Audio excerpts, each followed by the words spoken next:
They say that behind every great man is an even greater woman. And when you look through the history of some of the greatest and most notable men who ever lived, you kind of see that this saying holds water. In this video, we'll be looking at one woman who, although was largely overshadowed by her husband, also did a lot of work for women's rights in Ethiopia and beyond. This is the story of Empress Menen Asfaw, a woman of immense value. When you think about Ethiopian history, there is one name that absolutely can't be left out. That's Haile Selassie I, the Emperor of Ethiopia from 1930 to 1974. He's broadly considered a defining figure in modern Ethiopian history.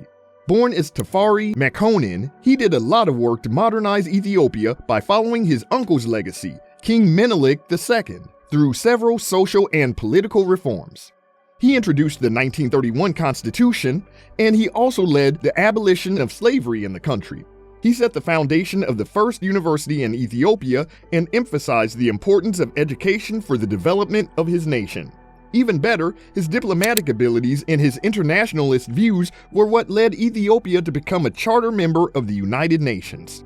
As a representative of the only country in Africa that was never colonized, Haile Selassie became a leader in the liberation of the African continent from foreign powers and the economic and political integration of the continent. As a respected African king, he also became a prominent figure for the African descent people outside the continent, including the Rastafari movement, which is a black liberation and religious movement that suddenly emerged in the Caribbean shortly after he ascended the throne. Ras, which means head in Amharic, is a title in the Ethiopian tradition, and Tafari means creator. Rastafari means head to be feared or respected. It was by this name Haile Selassie I was recognized before receiving his baptismal name during the coronation. Essentially, saying Haile Selassie was a great man would be to significantly underestimate his value to his country and his people. However, while Selassie was essentially the one whom everyone knew, his wife, Empress Menen Asfaw, was just as impressive. As an empress, she was loved by the people of Ethiopia. She was also an advocate and pioneer for women's education in his country, and she was known for displaying significant concern for social issues. Menen was born in Empress, which is located in the Wallo province of the Ethiopian Empire, in March 1889. She was the daughter of Asfaw, the Jantarar of Empress, who was also a prominent ruler in his own right. Her mother was also the daughter of King Mikael of Wallo, whose family claimed to be descendants of Prophet Muhammad, while her uncle was Lige Iyasu, the Muslim emperor of Ethiopia from 1913 to 1916. Not much is known about her early life. According to reports, Menen had 3 husbands at a pretty early age. This was the prevailing custom, so no one really batted an eyelid when Menen was married off, but as we will see, this was an important women's issue that Menen endeavored to change years later when she became an empress. Menen was first given to a prominent Wallo nobleman, with whom Menen had 2 children, a daughter and a son. However, the marriage didn't last. Menen got a divorce, and her family then arranged for her to be married to another very prominent nobleman of Wallo. In her second marriage, Menen bore 2 children, once again, a daughter and a son. On this occasion, her marriage would end abruptly when her husband sadly passed away. Once more, Menen's family arranged a match for her. Her grandfather, Negus Mikael, arranged for her to be wedded to a prominent Shuian nobleman, who was considerably older than Menen. This marriage happened around 1910, but it didn't last long at all. In fact, there's still been some debate as to whether the two were actually married and got a divorce, or if it was no more than just a mere engagement. Either way, the union between the two did not last very long. And soon after, Menen was a single woman once more. According to historical records, there's no defined place where Menen met Tafari. However, most sources claim that the two first met at the home of Menen's uncle, Lige Iyasu. The two reportedly hit it off, and soon after Menen's divorce from her third husband, she was arranged to marry Tafari. At this point, he was still known as the Josmak Tafari Makonnen. On August 3, 1911, Tafari and Menen were officially wedded. At the time, Menen was 22 years old, while Tafari was just 19 years of age.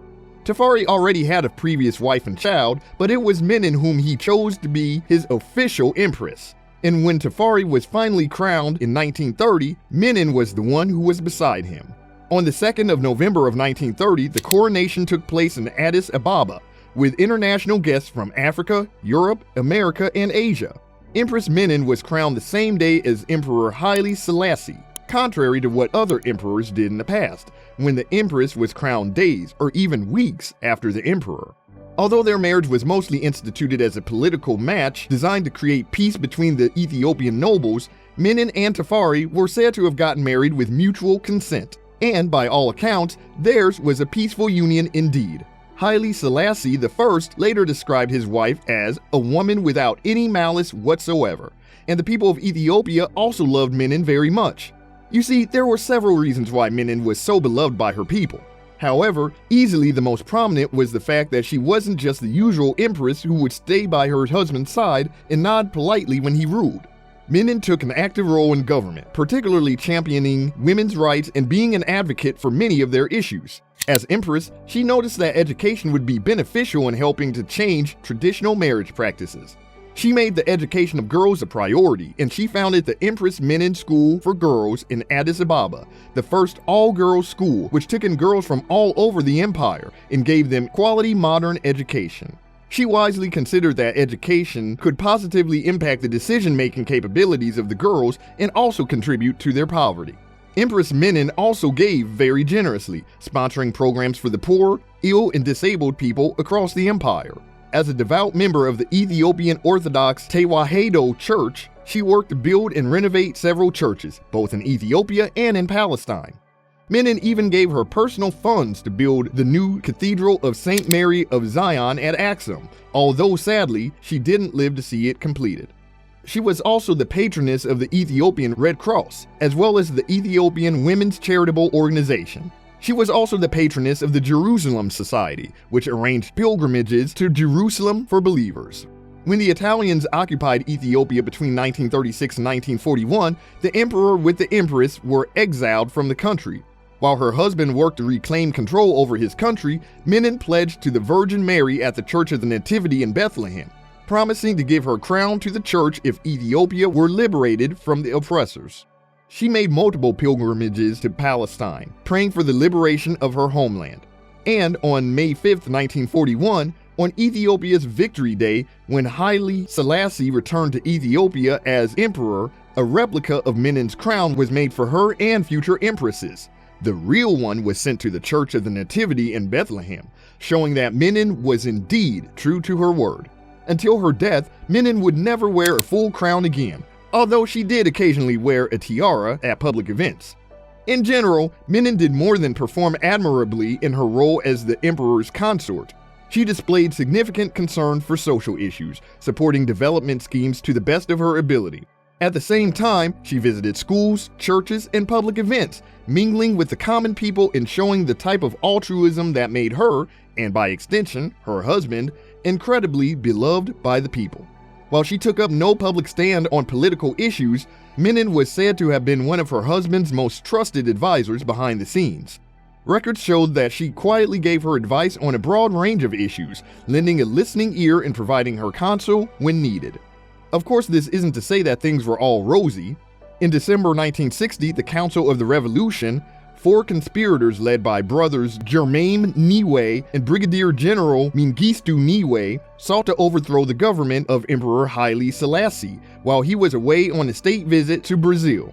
The coup leaders declared the emperor's rule illegitimate, instead seeking to institute a new government led by his son, Crown Prince Asfaw Wasson. As they believed, the Crown Prince was a more modern ruler who understood the societal and economic issues that Ethiopia faced, unlike his father, who they believed to have been out of touch.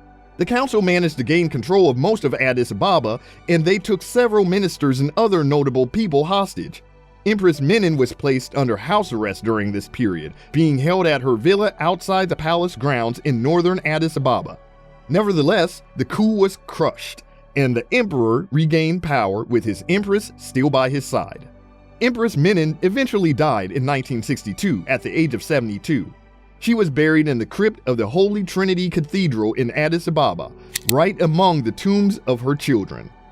In his eulogy, the Ethiopian Prime Minister Aklilu Habite Wold paid tribute to Menen's piety, as well as her role as an advisor and helpmate to the emperor. On the 3rd day of her memorial, the emperor himself paid tribute to his wife, saying that in 5 decades of marriage, They never needed a third party to mediate anything between them. He described their marriage as one of peace and mutual support and claimed that he'd miss his dear wife. As Empress of Ethiopia, Menen has been highly venerated by members of the Rastafari movement.